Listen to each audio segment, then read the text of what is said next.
Lydia had always been attentive to details that others often missed. Residing in a peaceful, snow-covered neighborhood in Canada, she typically exchanged polite nods with her neighbors, but kept interactions quite shallow. Except with Stephen George. At 67, Stephen had an aura of solitude Lydia found captivating. His life seemed as deep and silent as the winters they experienced. His modest home, reflective of his reserved nature, often glowed with lights late into the night, leaving Lydia curious about his late-night activities. One evening, while enjoying tea and browsing on her phone, Lydia's landline rang, a rare occurrence, prompting her to answer out of curiosity. Lydia came. Stephen's voice, aged and emotional, said, "I hate to trouble you, but could you come over? I'm feeling unwell, and I don't want to be alone."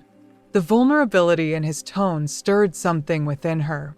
Without a moment's pause, she donned her coat and ventured outside through the snow.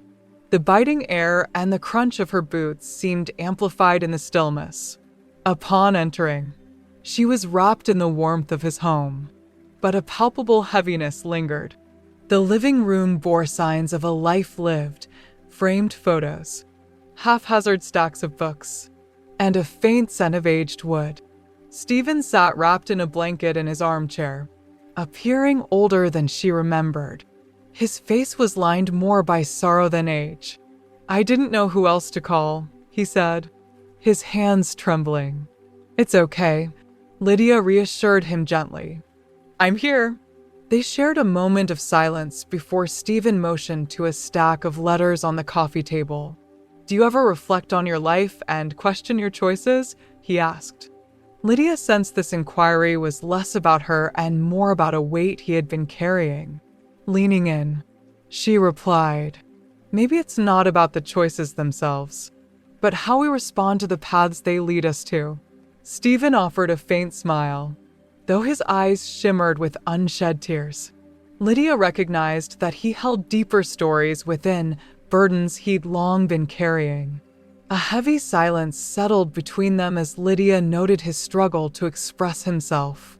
She turned her attention to the letters and photos. Spotting a faded picture of a young woman with dark hair and a bright smile, she gently pointed out, "Is she significant to you?" With trembling hands, Stephen picked up the photo, his expression a blend of fondness and sorrow. "Her name was Elena," he said softly. "She was the love of my life." He paused, gathering his thoughts, and Lydia leaned in closer, focused on him.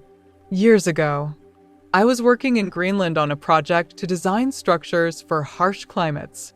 It was an isolated, cold place, but amidst that stark environment, I met her."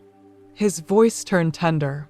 "Elena was extraordinary, brimming with life that warmed that frigid landscape. Our love grew quickly, perhaps too swiftly. It felt like destiny had united us in that remote setting." However, Stephen's expression shifted to one of gloom as he placed down the photo. "But love can't always withstand time. My job required frequent travel, leaving her alone for weeks. Initially, we coped. We wrote letters, made promises, envisioned a future, but eventually, the strain became too much."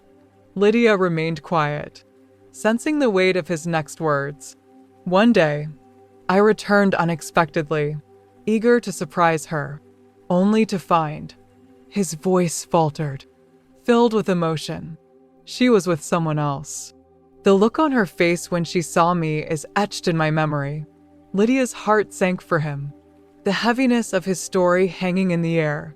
"The next day, I left Greenland," Stephen confessed softly. "I didn't confront her or allow her to explain. I just couldn't. I returned to Canada and attempted to move forward, but part of me remained frozen in that moment." Looking into Lydia's eyes, Stephen revealed his regret. "I've carried this burden for years, debating whether I should have stayed, fought for her, but the betrayal, It transformed me. Lydia reached out, resting her hand on his.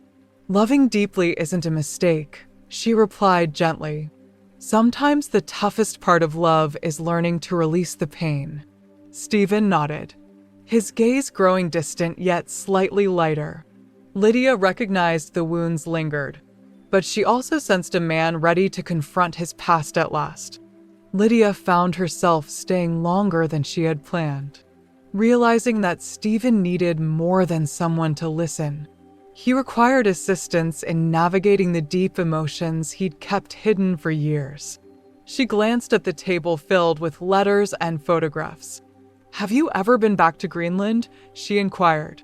Stephen shook his head. "No, I couldn't bring myself to do it.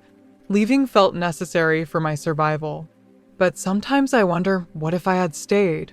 What if I had tried to understand?" Lydia leaned in closer. "What if you attempted that now? Not by physically going back, but by revisiting those memories? These letters and photos, they're fragments of your life. They might help you find some resolution." He paused before nodding, his face a mix of uncertainty and receptiveness. They began sorting through the items together. Stephen picked up a worn letter, carefully unfolding it as his fingers shook while he read it aloud. It was from Elena.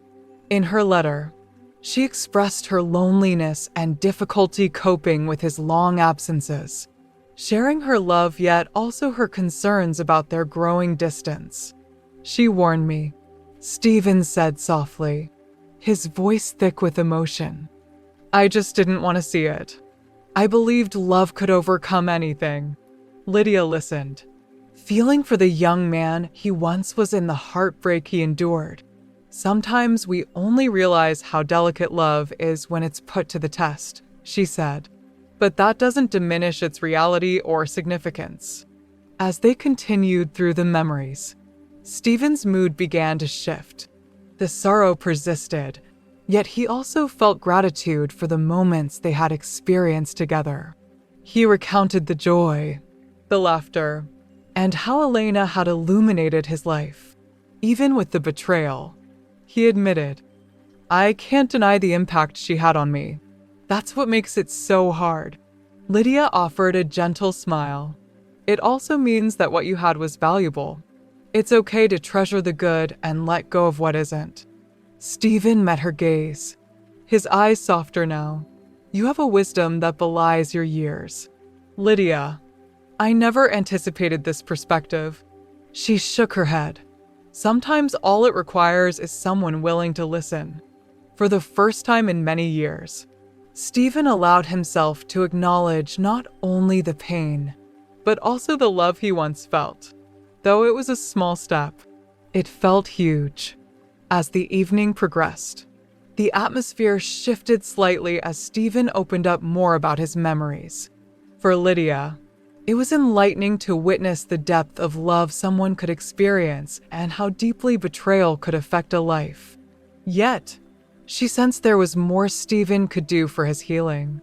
As they sat in quiet reflection, she asked, "Have you considered writing to her?" Taken aback, Stephen replied, "After all this time, what could I even say?" Lydia pondered his question. "You've held on to these emotions for years, both joy and pain. Perhaps this isn't about what you say to her, but what you express for yourself. Writing could lead you to peace." He leaned back, her words resonating within him. "I'm not even sure if she's alive," he whispered. "That doesn't matter," Lydia reassured him. "This is about freeing yourself from the burden you've been carrying." After a long silence, Stephen nodded. "Maybe you're right. I don't want to leave this life with regrets." They began to draft the letter together. At first, Stephen hesitated, his pen hovering over the page as he sought the right words. Lydia encouraged him to write from his heart, as if Elena were in front of him one last time. Initially, the words flowed slowly, but then they started to come more easily. Stephen wrote about their shared time in Greenland, the love they once had, and the betrayal that had broken him. Yet, He chose not to linger on the pain. Instead, he emphasized the gratitude he felt for knowing her and the lessons her love had imparted. "I forgive you," he wrote towards the end, his hands steady as he penned the words. "And I forgive myself for leaving without understanding. You were my greatest joy and my deepest sorrow, but I wouldn't trade those moments for anything." Once he finished, he leaned back, exhaling deeply. Lydia noticed the relief washing over him, the tension fading away. "Thank you," he murmured. "I didn't realize how much I needed to express this." Lydia smiled. Sometimes letting go is the hardest thing we do, but it can also be the most liberating. Stephen resolved to send the letter, regardless of whether Elena would ever read it. The process wasn't about the response, but about reclaiming a piece of himself that he had long buried. In the days that followed, Lydia observed a change in Stephen. He seemed lighter and more at peace. Their friendship flourished, and she felt inspired by his bravery in facing his past. As she left his home on a snowy evening, Lydia reflected on her experience. Love, even when it leads to heartbreak, is never in vain. It shapes us, teaches us, and can sometimes lead us to become better versions of ourselves. For Stephen, the letter represented a bridge between who he had been and who he could still become. For Lydia, it served as a reminder of compassion's power and the unexpected ways we can influence one another's lives.